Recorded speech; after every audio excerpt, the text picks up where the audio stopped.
Good afternoon, everybody. I'm Assistant Chief James Essig from the Special Enforcement Division, and with me today is Jack Ryan from the Queens DA's office. And I'd like to particularly thank Julie Trevetti from the Queens DA's office, William Muller from the Queens DA's office, and Diane Shopley, who've done these cases.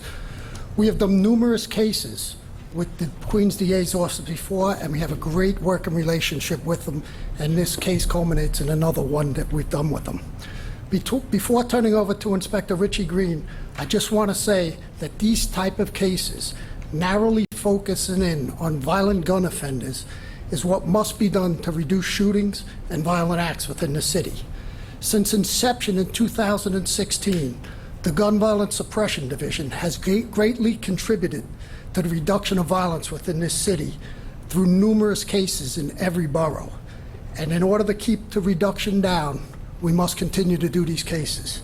So this is a perfect example of what we talk about precision policing, targeting the most violent offenders and bringing them to justice.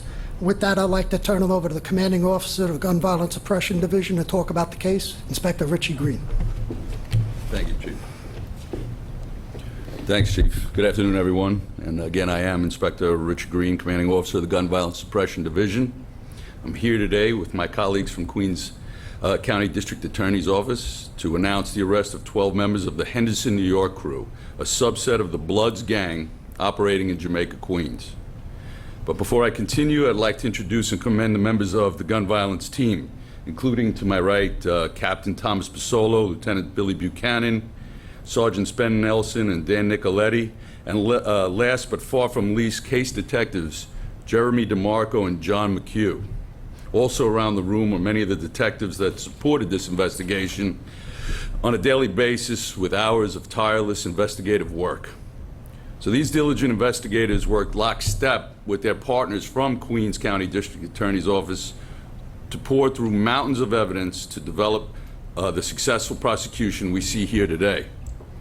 I'd specifically like to recognize, again, Executive DA Wilbur Lamel, Deputy ADA Julie Trevetti, and Diana Shopley, whose daily interactions with the detectives created an environment for collaborative success. And of course, the acting DA himself, John Ryan, who I've had the privilege to work with on many successful cases. This case was initiated as the second phase of an investigation that started back in August of 17 and led to the arrest of several individuals.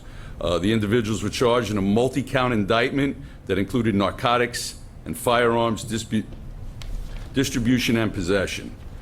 Subsequently, investigators initiated phase 2 of this investigation in September of 2018, which yielded the arrests we see today. So they kept it going. After taking out the first group, they kept it going, and these 12 were arrested. So over the course of this investigation, detectives were able to recover over a kilo and a half of crack and powder cocaine, 10 firearms, and bring to justice those responsible for firing a weapon in the streets of Jamaica during the populated evening hours in May at rival gang members, a violent gang assault, and a vicious stabbing of a rival gang's family member. I'd also like to acknowledge the contributions made by the Intelligence Division, the local neighborhood, the coordination offices, and the New York City Department of Correction, who are partners in all of these cases. And I'm ever grateful for the steadfast work of the members of Gun Violence Suppression Division. They embody the tenets of precision policing, as the Chief was mentioning, with each and every case they do. We will remain committed to rooting out the small number of individuals and violent gang members that choose to terrorize the residents of this and other communities in the city. Very often, the communities that they were born and raised in. So I thank you for your attention. Good afternoon. I'm Jack Ryan. I'm the acting district attorney in Queens County. I'd like to thank you, Chief and Inspector, and the members of the Gun Violence Suppression Division for all the work they've done on this case. This case is actually the result of 2 successful investigations in and around the Hollis, Queens community that occurred over the course of the last 2 years. Together, we referred to both of these investigations as Operation Impact. In the early stages of the first investigation, defendants were heard on court-authorized wiretaps discussing the possession and sale of illegal firearms and narcotics in Queens County. That phase of the investigation resulted in the apprehension in September of 2018 of 11 individuals who were charged with various crimes, including the sale of narcotics and possession of firearms. We learned that these high-ranking drug dealers provide narcotics to another gang, the HNY gang, called the Henderson, New York gang. No, they weren't named after Henderson, New York. They were named after Henderson Avenue in Hollis. The HNY gang profited from drug dealing and in turn used the profits to obtain firearms and commit acts of violence in Queens County. The second investigation has resulted in the filing of the criminal charges we announced today against these individuals, many of whom are high-level gang members. It is estimated the HNY gang took in a couple of $1,000s per week through the sale and distribution of narcotics. Their alleged propensity for violence knew no bounds. In one instance, 6 of the defendants are alleged to have plotted to kill a member of a rival gang. Their plan failed, though it failed not because of anything on their part. It planned because they missed. They hit a parked car, though it could just as easily have hit a bystander. For time and again, we have seen that bullets have no conscience and show no mercy. They go only where the hands that hold the gun directs. Overall, the charges against facing all these defendants in both cases run the gamut from narcotics trafficking and weapon sales, and possession up to attempted murder. Most of the individuals are in custody, with some already sentenced to state prison, and others facing the grim prospect of serious prison time. A few others are presently being sought. This is as good an example as you will find of police and prosecutors working together in partnership to bring a major investigation to a favorable conclusion. Let me be clear. These arrests are part of a continuing effort to keep not only the Hollis community, but the entire community of Queens safe and to drive the criminal element from the county. And you can be certain that investigations of this nature will be aggressively pursued. In closing, I want to commend the men and women of the Police Gun Violence Suppression Division and all the other units of the NYPD who did such a tremendous job and are continuing to do such a tremendous job. I also want to acknowledge the work of my own team, the members of our Narcotics Investigations Bureau, led by Wilbert Lamel, Julie Trevetti, and Mark Katz. In particular, I want to commend our case assistant, Diana Shopi, who has lived with this case since its inception. I mean, she has lived with it. She indeed and everyone involved deserve a special pat on the back for their commitment and dedication and their professionalism. Queens County is today a safer place in which to live and work because of their efforts. Thank you. Take some questions on this case. All right, Jose Palieri, I'm a reporter with Univision, the Spanish language. So I can't help but notice that there's a Jimenez J22. This was the tiny one in the front. And I'm familiar with the ring of firearms, or the really cheap firearms that are not just dangerous for the people at the end of the barrel, but also the people holding them. These were famously produced in the 70s and 80s as really cheap firearms ended up all over the streets.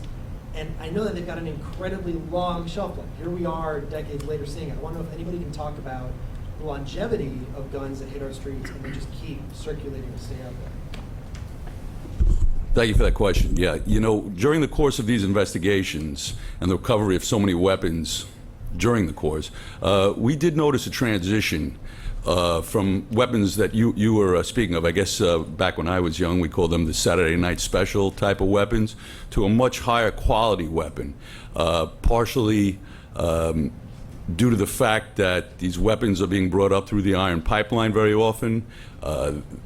The retail value down in those states is not very high, and then the value is multiplied 2, 3, 4 times when it gets here to the streets. But I hope I answered your question. We do not see as many of those old, very dangerous to the user style weapons as we once did.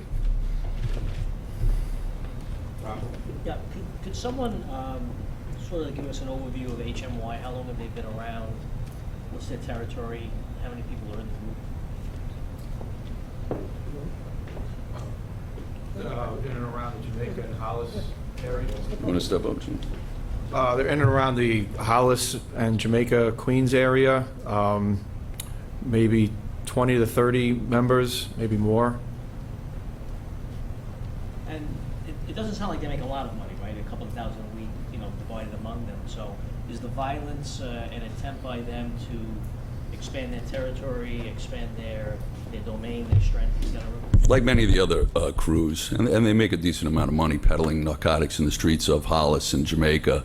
They interact with many of the other gangs that are out there and crews. The violence is part and parcel with that, whether it be territorial or inter-gang strife that causes a lot of this violence that you see out there.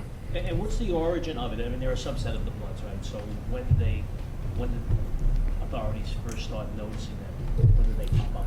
So I guess we, during the earlier part of the press conference, we discussed Phase 1, and Phase 1 are a group of individuals that were tied to the Henderson crew. So we took an interest in them back in early 2017, addressed them obviously due to violence, specifically in Jamaica and Hollis, and we were able to successfully prosecute and arrest the two specific groups. So I guess heading back to early 2017. So that's when that's when you first took notice of them, or is that when they first formed, or is that not really? Well, that's a very fluid number. You know, when do you first form? Are you born? And some people are born into gangs, and that they're relatives of other gang members. But in this particular instance, it was violence driven. That's a tenet of precision policing. We're going to look, and we are going to target those individuals that are out there pulling a trigger. Let me be clear, Rocco, that we're not out there to get everybody that is in a gang just for the mere sake of the fact that they're in a gang. It is the violence initiators that the Gun Violence Suppression Division will focus on precisely. Any questions? Have any of these guns been used in any crimes that have been in the media, any murders or serious assaults? And where are the guns coming from specifically? You said they came from the Iron Pipeline, but where are these ones are you seeing? Anything different with this gang going into a specific state, coming up and bringing up, making purchases? The majority of these guns did come up the Iron Pipeline. We do have 3 from the northern territories of the East Coast. So, which is not unusual in and of itself.